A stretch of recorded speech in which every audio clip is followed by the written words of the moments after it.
கண்டுபிடிக்க உனக்கு புத்தி இல்லையே, அதுக்கு என்னிடத்திலே எதுக்கு நீ உரைச்சி முடிக்கணும்?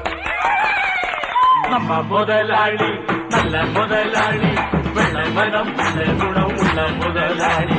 நம்ம முதலாளி நல்ல முதலாளி, வெள்ள மனம் நல்ல குணம் உள்ள முதலாளி.